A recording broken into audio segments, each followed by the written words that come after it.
Breaking news, kasado na sa December 7 ang rematch ni na WBO Super Featherweight Champion Emmanuel Navarrete versus the interim WBO Super Featherweight Champion Oscar Valdez.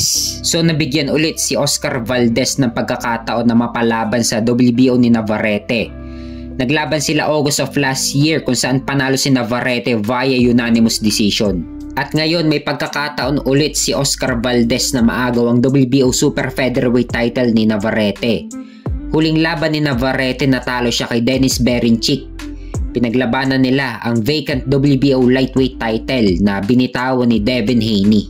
Kaya nagpasya si Navarrete na bumaba ulit sa Super Featherweight upang idepensa ang kanyang WBO Super Featherweight title. May kartada si Navarrete na 38 wins with 31 knockout at may 2 talo, samantalang si Oscar Valdez naman ay may kartada na 32 wins with 24 knockout at may 2 talo.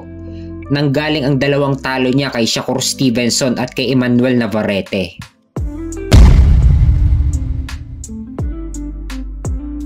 Sa kabilang banda naman, abangan din natin at kasadong-kasado na ang laban ni undisputed Super Bantamweight Champion Naoya Inoue versus Sam Goodman sa December 24 sa Japan. So nilampasan na naman si Murodjon Akhmadaliev na mandatory sa WBA ni Inoue.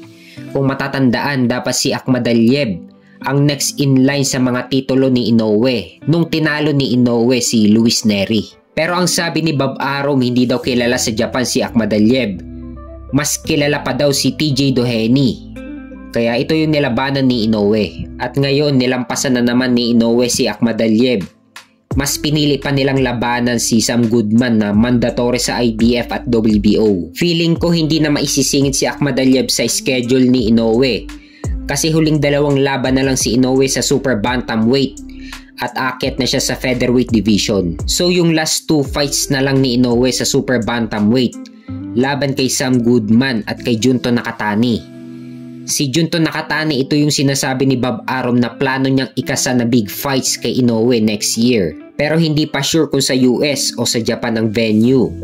Pero mas maganda kung sa Japan pa rin. Dahil ito yung pinakamalaking laban ngayon na gaganapin sa Japan. Lalo na't parehas silang Japanese fighter. So kailangan munang maipanalo ni Inoue ang laban niya kay Sam Goodman.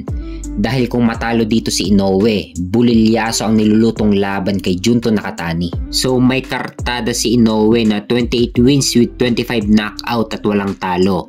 Samantalang si Sam Goodman naman ay may kartada na 19 wins with 8 knockout at walang talo. So ang nakikita ko dito, malabo na mananockout ni Sam Goodman si Inoue. Siguro sa puntos may chance si Goodman na manalo sa puntos. Pero kasi sa Japan gaganapin ang laban, advantage lahat ni Inoue yan. Kahit umabot sa decision, feeling ko ibibigay pa rin nila kay Inoue kung aabot sa decision. Alam naman natin na lahat ng laban ni Inoue dito sa Super Bantamweight na uwi sa knockout at TKO.